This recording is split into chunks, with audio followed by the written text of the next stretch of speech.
Let's begin here, because too many still believe that attraction rests on perfection or pleasing others. A woman is told to smile, but not too brightly to be intelligent, but not intimidating to be caring, but never demanding. These rules form a narrow mask, a persona designed to be acceptable, but never unforgettable.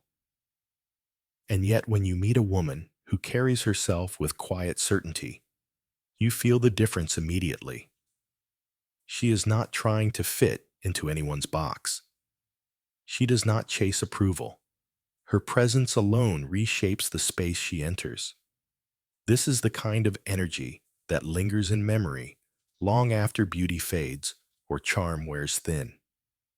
Before I continue, let me know where you're listening from in the comments.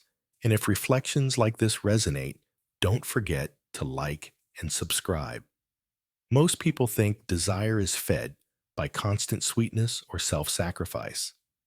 They imagine that love survives by always yielding, always agreeing, always being available. But Jung reminded us that what we hide behind the mask of persona eventually strangles the vitality of the soul. A relationship built only on predictability may look safe, yet beneath the surface, it is already dying. What fades is not affection, but admiration. And when admiration fades, desire soon follows. The deeper truth is this: what makes someone unforgettable is not compliance, but authenticity. It is the quiet authority of a person who belongs first to themselves. Think of it as an inner kingdom, invisible yet undeniable. A world of passions, friendships, and values that does not collapse when tested.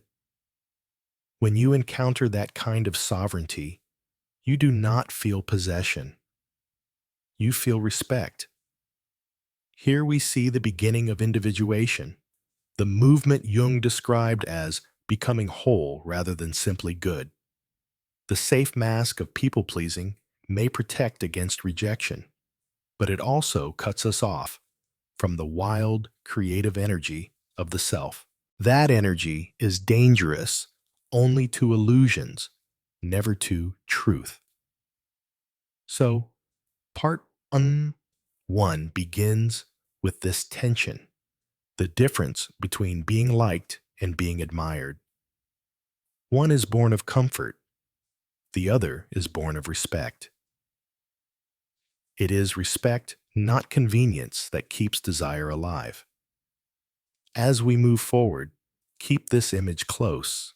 The difference between a castle that feels safe but stagnant and the open sea that feels uncertain yet alive. Every soul must choose where it will stand. This choice between the mask and the true self is where our journey begins. Every story of transformation begins with a quiet break. At first, it is hardly noticed. It comes as a small compromise, a word unsaid, a plan abandoned, a voice softened to avoid conflict. Many have felt this moment, the subtle bending of self in order to remain wanted. It looks harmless, even polite, yet something important is surrendered. When we repeat these small concessions, a pattern forms. The pattern is this: we trade our true vitality for the safety of approval. We give up our own rhythm to fit the schedule of another hurricane. We lower our standards in order to be chosen. Over time, these choices seem to protect love, but in truth, they starve it. Jung reminded us that the soul suffers most not from great betrayals, but from slow suffocation. A relationship rarely ends with thunder. More often it fades into silence, the fire going out, because the oxygen of respect has disappeared. That is the first fracture, not the loss of affection, but the loss of admiration. Think of it this way. In the beginning, someone's presence feels like privilege. Their message brings excitement. Their time feels rare. Their company is treasured. But as patterns of surrender grow, that privilege quietly shifts into option. The message that once carried urgency can now wait. The plan that was once a priority becomes a backup. The person who once inspired effort now receives only convenience. This shift does not happen suddenly. It is gradual, almost invisible, and that is why it is so dangerous. Because by the time we notice, we may already feel like furniture in another's life, useful, familiar, but no longer alive in their eyes. Here, the shadow begins to stir. The shadow is not evil. It is the rejected part of ourselves that knows we are worth more. It protests in subtle ways, irritation at being overlooked, sadness after being dismissed, anger that rises but is quickly swallowed. Yet each time we silence it in the name of harmony, the shadow grows restless. And so we live a contradiction. Outwardly, we appear content, agreeable, flexible. Inwardly, we feel the tension of self-betrayal. This is the fracture between persona and soul. The persona says be easy to love. The soul whispers, but at what cost? The cost is always the same, the erosion of respect. For it is impossible to respect someone who does not respect themselves. Without respect, admiration fades, and without admiration, desire quietly dies. What remains is comfort. But comfort, without vitality, is only a golden cage. You can imagine it as a castle. At first, the walls feel safe, protecting you from rejection. The halls are quiet, predictable, easy. But walk those corridors long enough, and you realize the doors are locked from within. The very walls that promise safety now hold you prisoner. In this moment of realization, a woman may look in the mirror and not recognize her own face. She has become someone always available, always yielding, always rearranging herself to keep peace. The mirror reflects not who she is, but who she thought she had to be. That sight is painful, yet essential. For awareness is the first step of change. This is the place where many remain stuck. They feel the weight of the golden cage, but fear the uncertainty of the open sea. The shadow urges them toward freedom, while the persona warns them to stay polite, agreeable, manageable. The result is paralysis. They cannot move forward yet. They cannot return to the innocence of the beginning. In Jungian terms, this is the crisis of individuation. Individuation is the process of becoming whole, of uniting all parts of the self. But the first step is always disillusionment, seeing clearly that the life we built on persona cannot sustain us. It is the moment when the soul demands more than comfort. It demands authenticity. What does this fracture look like in daily life? It looks like a woman waiting for a message that never comes, only to reply instantly when it finally does. It looks like canceling her own plans because his schedule shifted. It looks like laughing at jokes she does not find funny, agreeing with opinions that do not match her truth, smiling when she wants to cry. Each action seems small, but together they tell the story of self-erasure. This erosion is not always caused by malice. Often the other person does not even notice, but the unconscious notices. The psyche records every betrayal of the self, every silenced truth, every swallowed word. And one day it speaks loudly. You are disappearing. Here lies the danger. If we ignore that voice, resentment grows. Resentment poisons love. What began as a gift of presence becomes a burden of obligation. Instead of offering warmth, we offer compliance. Instead of radiating vitality, we radiate exhaustion. And the other senses it, even if they cannot name it. Attraction withers, and what remains is only habit. The first fracture, then, is not about another person's actions. It is about our own. It is the moment we choose to shrink rather than stand to please rather than to live. And while this choice may feel safe, it always carries a hidden cost, the loss of self-respect. Self-respect is the foundation of admiration. Without it, no one can admire us deeply, for admiration flows from authenticity. When we betray ourselves, we also teach others how to treat us. We announce silently but clearly that our time is flexible, our needs are secondary, our voice can be muted, and once that message is received, it is very hard to recall it. This is why the first fracture must be recognized. It is not a minor crack.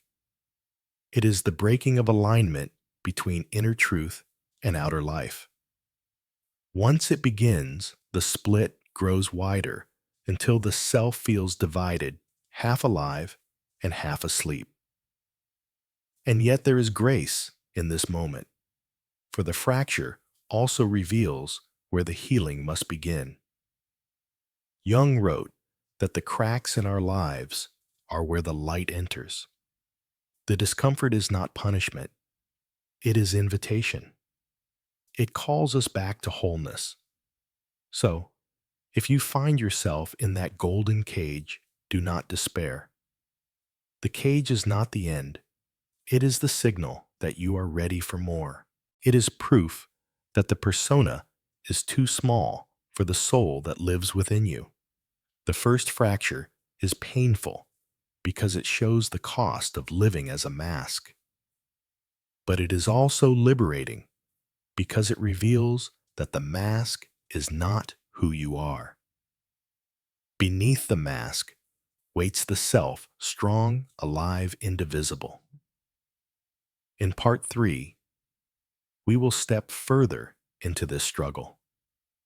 We will explore how the shadow and persona battle for control, how the inner conflict deepens, and how the cost of living divided becomes too great to ignore. The fracture we explored in part 2 is only the beginning. Once the golden cage is seen for what it is, the inner conflict grows louder.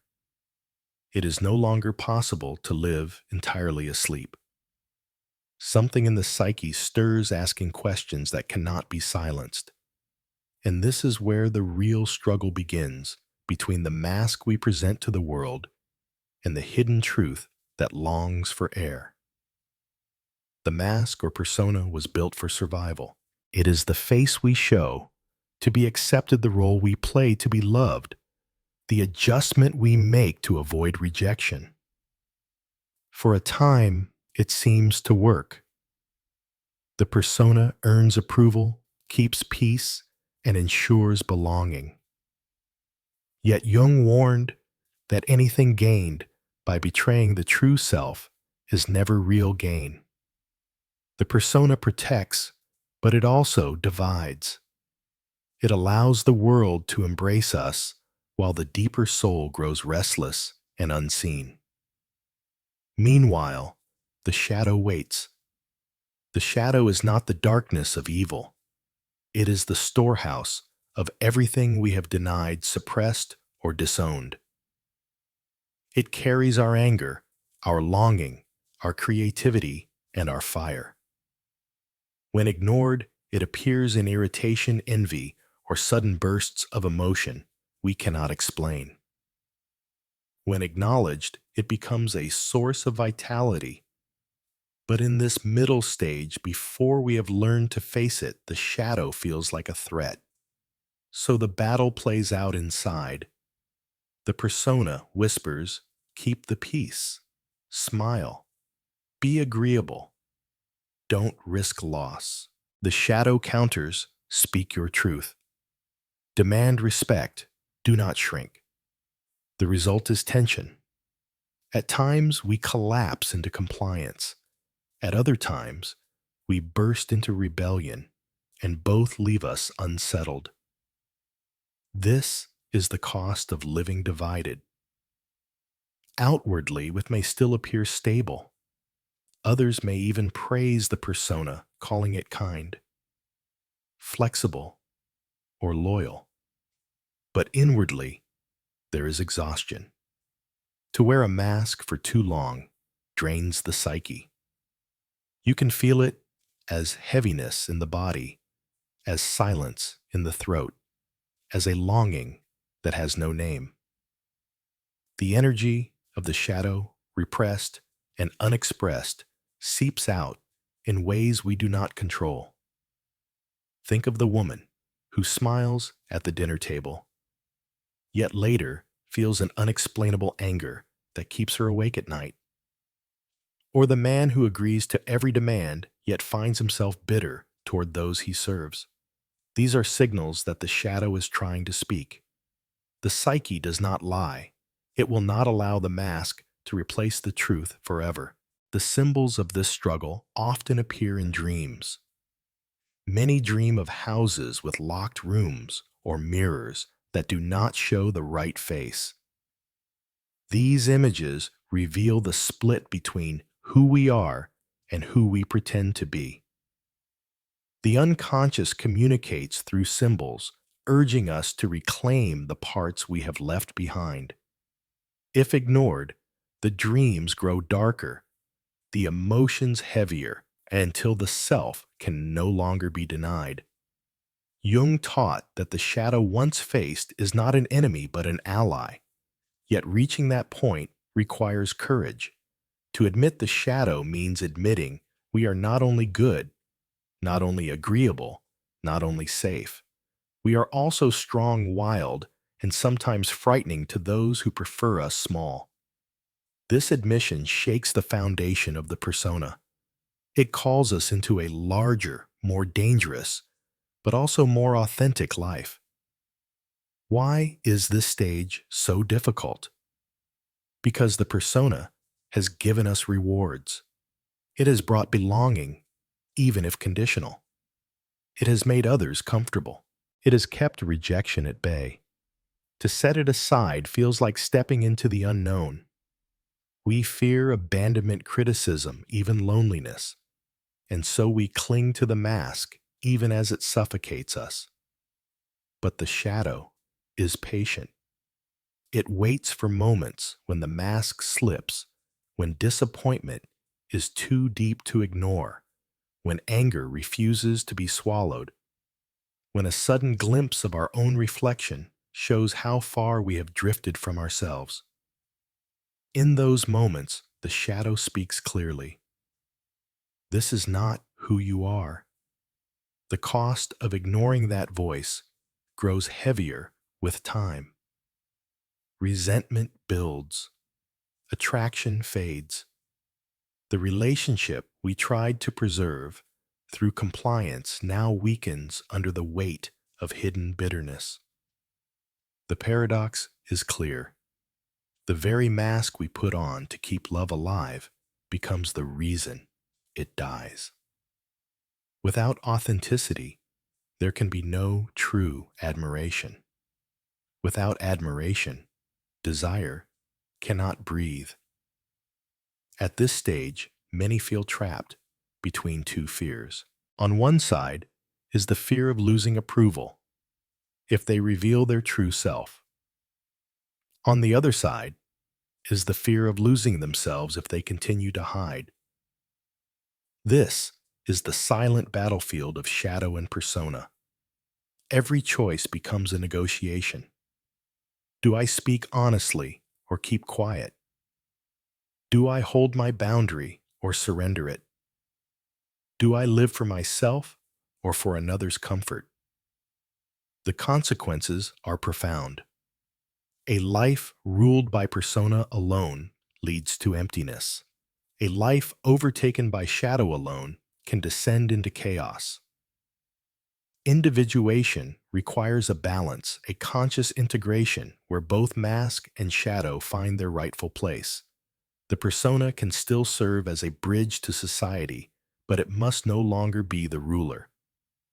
The shadow must be acknowledged and given a voice, but not allowed to dominate. Wholeness means both are included, neither is denied. Symbolically, this stage can be pictured as standing before two mirrors. In one, you see the face you present to the world, polished, agreeable, safe. In the other, you glimpse the wildness in your eyes, the fire in your voice, the part of you that refuses to be tamed. The question is not which mirror is true. The question is whether you have the courage to hold both, to admit that your soul is larger than any single mask. Many people never reach this awareness. They live their lives entirely in persona, convinced that their mask is their identity. Others swing toward shadow, rejecting all compromise and burning bridges in the name of freedom. Both extremes are imbalanced. The true path of individuation lies in the middle, a steady integration where the mask is worn lightly and the shadow is honored as teacher.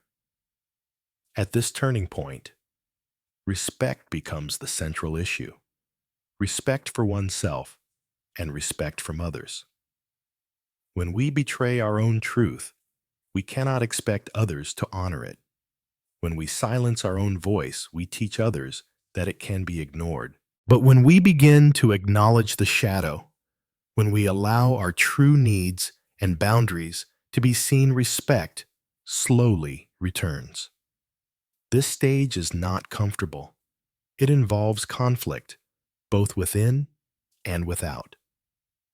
Old patterns resist change. Others may react with confusion or anger when the familiar mask is removed. But discomfort is the sign of growth. The shadow must be faced, the persona questioned before individuation can truly begin. So, Part 3 leaves us at the heart of the struggle. The fracture has opened into a battlefield where shadow and persona wrestle for dominance. The cost of silence is growing unbearable, but the risk of honesty still feels frightening. This is the tension that prepares the ground for awakening. In Part 4, we will see how this struggle begins to resolve. We will explore the moment of clarity when a woman realizes she is not here to live as furniture in another's world, but to build her own kingdom. We will watch as the shadow becomes a guide and the persona is reshaped into a tool rather than a master. And from that shift, the path toward wholeness begins. The struggle between shadow and persona cannot last forever. Sooner or later, the pressure becomes too great. A decision must emerge not through sudden rebellion, but through a deep recognition of truth. It is the moment when one realizes that life cannot be sustained by masks alone, nor can it be carried forward by resentment hidden in the shadow. Something new must take form. Awakening often begins quietly. It may start with a single sentence spoken aloud, a refusal that feels strange in the mouth but solid in the heart. Or it may begin with silence, the silence of not replying, the silence of letting an old pattern dissolve. In that moment, the psyche recognizes its own worth, and from that recognition, a new authority is born. This authority is not loud. It does not come from domination or manipulation. It arises from self-respect. A woman who has walked through the golden cage and felt the fracture of self begins to understand that she must build differently now. She no longer waits for others to set the rules of her life. She begins to write them herself. Jung described individuation as the call to wholeness. In this stage, the call is heard clearly. The false comfort of persona is no longer convincing. The unintegrated cries of the shadow are no longer terrifying. Instead, both become teachers. The mask shows what is unsustainable. The shadow reveals what is missing. Together they point toward the self, the deeper center where wholeness waits. To reach this awakening, one must turn inward. It is like entering the inner kingdom, a place that exists within every soul. This kingdom is not built on approval, nor on fear of rejection. It is built on values, on passions, on the quiet knowledge of who we are when no one is watching. When this foundation is touched, the world outside shifts. Others sense it, though they may not understand it. They call it confidence or mystery or even danger, but it is simply the radiance of authenticity. At this stage, a woman begins to realize that respect is not earned by endless giving. It is earned by living with integrity. She sees that attraction is not sustained by comfort alone, but by admiration. And admiration is born only when someone witnesses true self-possession. This realization reframes everything. The old belief that love is preserved by compliance falls away. The new truth that love is deepened by respect takes root.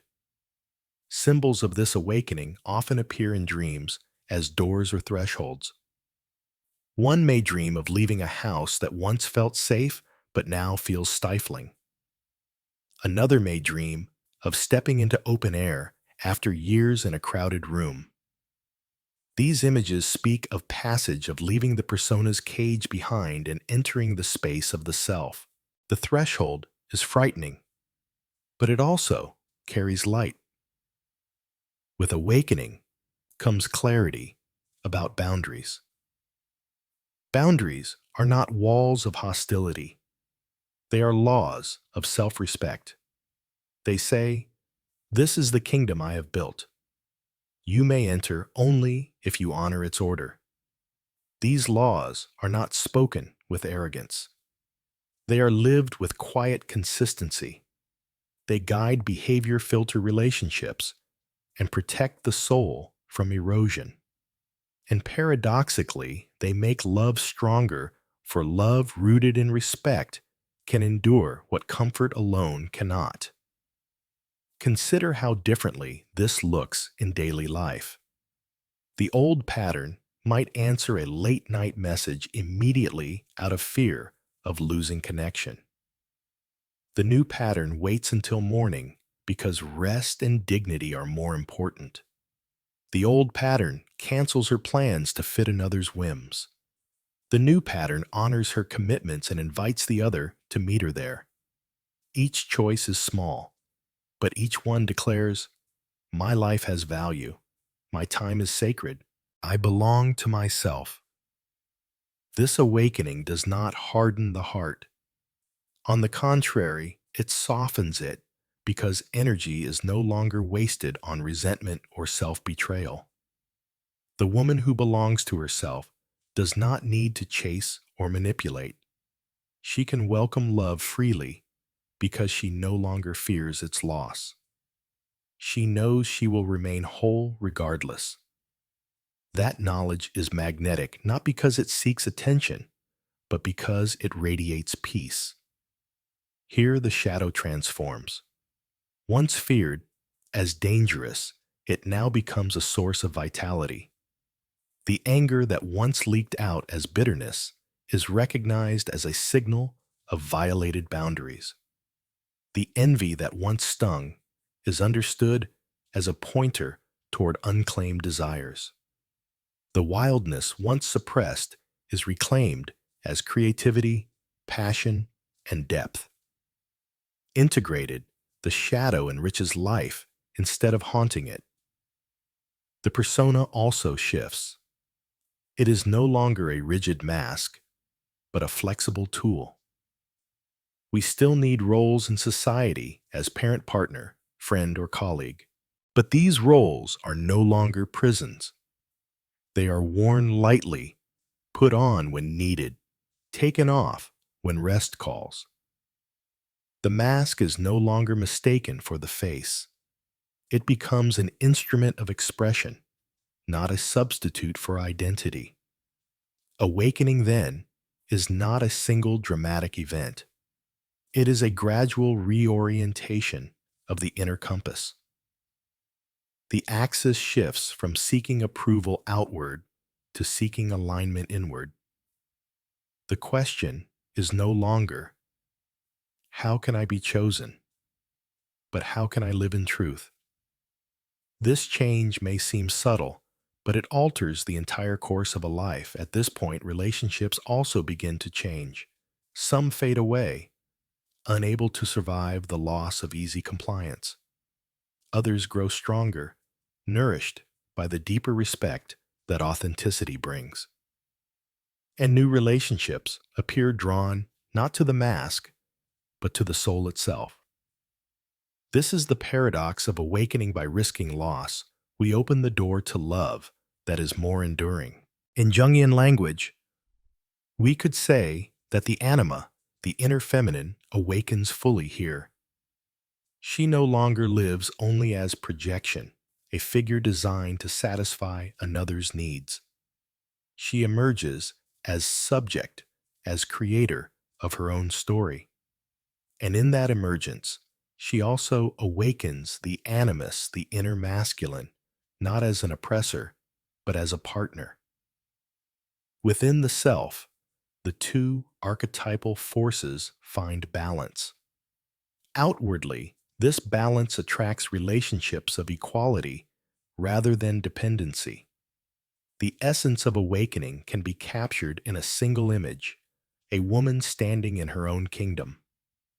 She has built it with patience, with solitude, with the courage to face her shadow and to question her masks. She does not close her gates in fear, but she keeps them guarded with wisdom. She knows who she is, and she knows that whoever wishes to enter must come with respect. This is not selfishness. It is individuation. It is the process by which a human being becomes whole, no longer living as a fragment, no longer reduced to a role.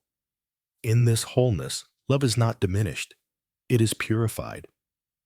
Love becomes a choice, not a bargain. A gift, not a transaction. Awakening is not the end of the journey. It is the turning point.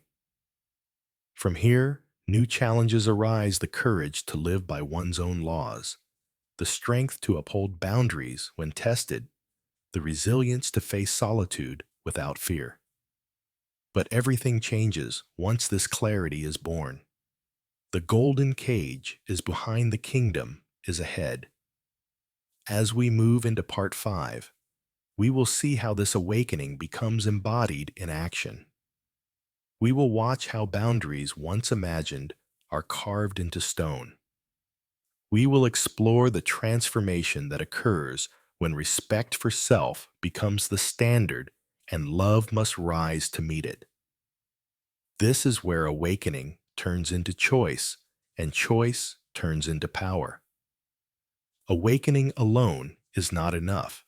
It must be carried into action, or it fades back into dream. Real change begins when awakening is translated into choices, when inner clarity is given outer form. Without that step, the kingdom remains an idea, not a lived reality. This is why boundaries matter. Boundaries are the stones that shape the walls of the inner fortress. They are not barriers of hostility, but standards of self-respect. They mark the difference between a life lived in truth and a life lived in compromise. And once they are set, they change everything. At first, setting boundaries feels risky. Fear whispers that limits will drive people away, that saying no will mean rejection, that valuing one's own time will be seen as arrogance. But the deeper truth is the opposite. Boundaries reveal worth. They declare that one's life has value, that one's energy is not an endless well to be drained at another's convenience. Respect grows where boundaries are honored, and without them, respect cannot take root. It is important here to distinguish between demands and standards. Demands come from insecurity. They shout, they grasp, they try to control. Standards come from clarity. They are quiet, steady, and firm. A demand says, "You must change, so I feel safe." A standard says, "This is who I am, and this is how I live." The difference is profound. Demands exhaust both giver and receiver. Standards inspire respect. In Jungian terms, this is the moment when the self begins to govern the relationship between persona and shadow. The persona is no longer allowed to give itself away for approval. The shadow is no longer allowed to erupt destructively. Instead, both are integrated under the authority of the self, which acts with calm strength. Boundaries are the outward expression of that inner integration. How does this look in practice? It is the quiet choice to honor one's schedule, even when someone else cancels casually. It is the decision to pause before replying, rather than rushing to soothe disappointment. It is the refusal to accept disrespect, not with anger, but with withdrawal of attention. Each action is small, but together they weave a pattern of dignity. Transformation takes place in these everyday moments. When a woman who once reshaped herself around another's whims now honors her own commitments, she rewrites the script. When she once silenced her opinions but now speaks with honesty, she shifts the balance of respect. These choices are not dramatic battles. They are steady, consistent acts that declare, "I belong to myself." And in that belonging, something remarkable happens. Attraction deepens, not because she has given more, but because she has required more. Respect begins to grow, not as a bonus, but as the very oxygen of desire. The partner who once took her for granted now realizes that access to her time, her presence, her approval, is not guaranteed. It must be earned. And that realization awakens admiration. Here lies the paradox. By risking loss, she gains depth. By valuing herself enough to set limits, she becomes more valuable in the eyes of others. By refusing to be endlessly available, she becomes unforgettable. This is not manipulation. It is the natural response to integrity. For nothing is more compelling than a person who knows their own worth. Boundaries are also the most effective filter. They repel those who seek only comfort without responsibility, those who want a servant rather than a partner, those who cannot bear equality. But they attract those who are ready for depth, for challenge, for true partnership. In this way, boundaries are not only protective, they are creative. They shape the quality of relationships that enter one's life. Jung observed that individuation is never achieved by avoiding conflict. It is achieved by entering it consciously. To set a boundary is to invite conflict, but it is a healthy conflict, the necessary friction that defines reality. Without it, we live in illusion. With it, we live in truth. And truth, though sometimes uncomfortable, is the only soil where love can grow. This stage of transformation often feels like carving laws in stone. The laws are not endless. They are few and clear. I do not tolerate disrespect. My time for what nourishes me is sacred. I will not stay where honesty is absent. These are not wishes. They are principles, and they are not shouted. They are lived. Living them requires courage. Fear will still arise. Fear of being left. Fear of being judged. Fear of being alone. But the deeper question becomes, why would we ever want to stay where respect is absent? Why would we accept love that requires us to betray ourselves? These questions pierce through fear and remind us that solitude with integrity is better than companionship with self-erasure. Over time, this new way of living reshapes the psyche. The shadow no longer erupts with resentment because its voice is honored through boundaries. The persona no longer exhausts itself because it is worn lightly and consciously.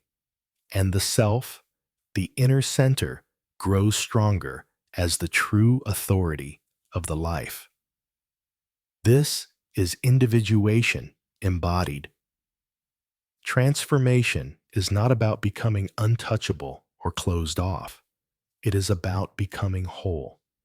A person who honors their boundaries can love more freely because love is no longer poisoned by hidden resentment. They can give without fear because giving no longer means self-betrayal.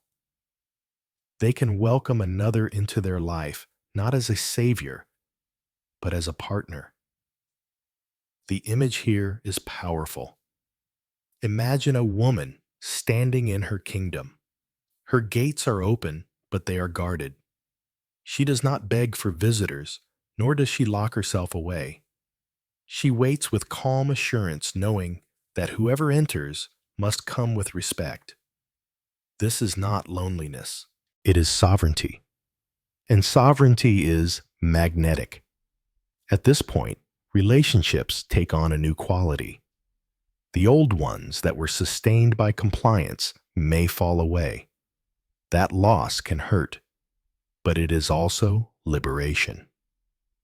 In their place come relationships shaped by mutual respect, where love is no longer about possession, but about choice. This is the paradoxical gift of boundaries. They do not close life down. They open it up. To live without boundaries is to live as furniture taken for granted, easily replaced. To live with boundaries is to live as a presence respected, admired, unforgettable. The difference is not in outward appearance, but in inner authority. And once this authority is embodied, it cannot be unseen. In Jung's language, this is the transition from living as persona to living as self. The mask is still there when needed. The shadow is still present as guide, but the self now governs. Decisions flow from authenticity, choices reflect integrity, and boundaries, far from being punishments, become the language of self-respect. This is the heart of transformation. It is not about changing others. It is about changing how we meet ourselves. When we act from worth, we invite relationships that echo that worth. When we set boundaries, we filter out what diminishes us and draw in what strengthens us. And in that process, we discover a new kind of love, one rooted not in fear of loss, but in the joy of choice. So, part 5 ends with a turning point. The golden cage is gone. The shadow is no longer a threat. The persona has lost its power to dictate. The self stands at the center, calm, steady, and strong. And from that center, boundaries become not just lines in the sand, but the architecture of a new life. In part 6, we will see how this journey comes to rest. We will explore the closure of integration, the peace that comes when shadow and persona are reconciled, when love is chosen freely, and when life itself becomes a reflection of wholeness. Every journey must end with integration.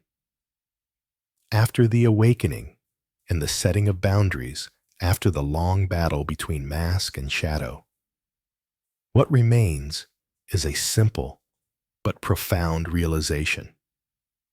The goal was never to win another's affection at any cost. The goal was always to become whole, to belong first to oneself, and then to choose love as a conscious act, not as a desperate need. This closing stage is not about drama. It is about quiet strength. A woman who once bent herself to fit another's expectations now walks upright in her own kingdom.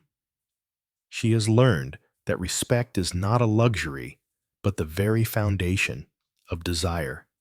She knows that admiration, not convenience, sustains love, and she carries this knowledge with the calm dignity of one who has seen both shadow and light and no longer fears either.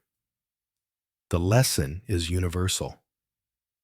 To live without boundaries is to live as a supporting character in someone else's story. To live with boundaries is to step fully into your own role as subject, as creator, as sovereign of your inner world. This sovereignty is not coldness. It is warmth rooted in self-respect. It is the ability to say, I welcome you, but I do not disappear for you. I choose you, but I do not need you to survive. In Jung's language, this is individuation, the process of becoming whole.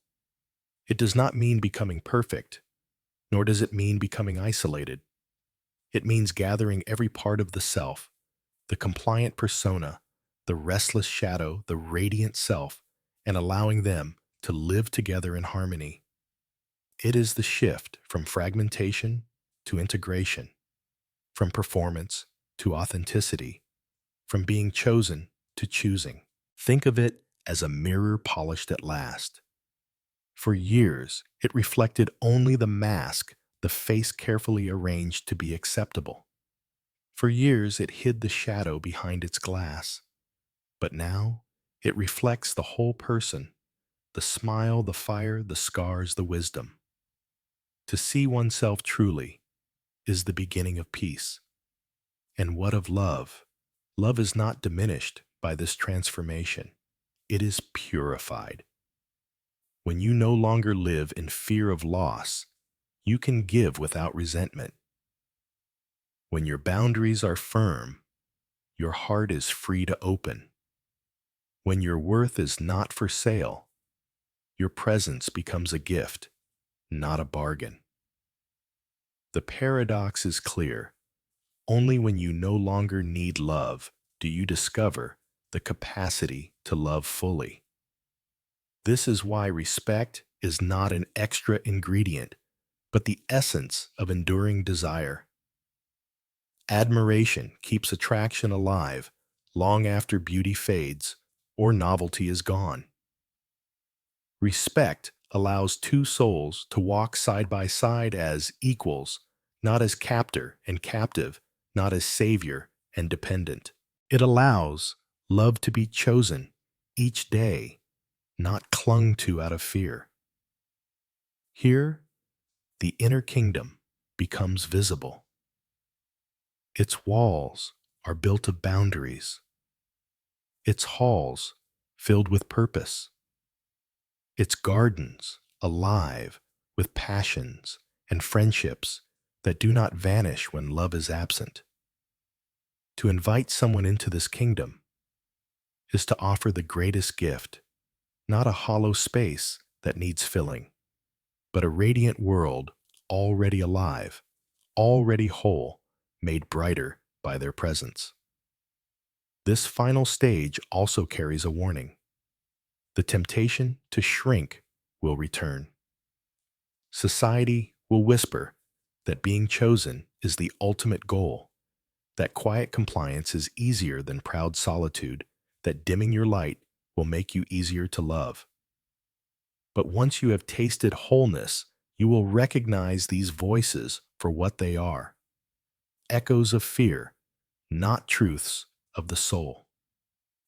Jung once wrote that until the unconscious is made conscious, it will direct your life, and you will call it fate. The journey we have walked together has been exactly that, the making conscious of all that was hidden. The shadow revealed the mask, questioned the self awakened. And once you see, you cannot unsee.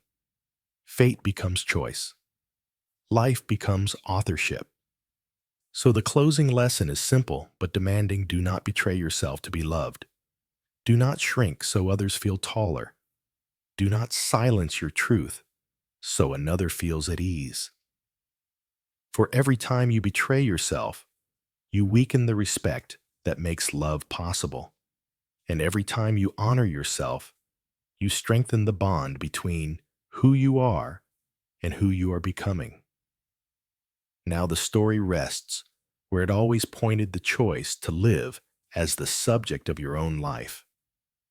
Not an accessory, not a background figure, but the central presence. To live this way is not arrogance, it is authenticity. And authenticity, lived fully, is magnetic. As we close, let this image linger. A woman standing at the gate of her own kingdom. She waits not as a prisoner in a tower, but as a sovereign who chooses. She does not call for rescue, nor does she wall herself away. She opens the gate only to those who come with respect. And in that act, she embodies the deepest truth. The most seductive power is not in needing, but in choosing. So here we end, not with a technique, but with a way of being.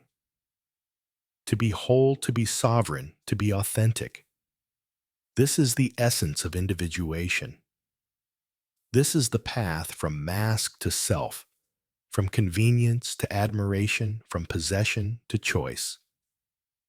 If these reflections spoke to you, take a moment to share your thoughts in the comments.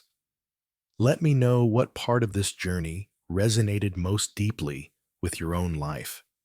And remember, the kingdom is within you, waiting to be lived.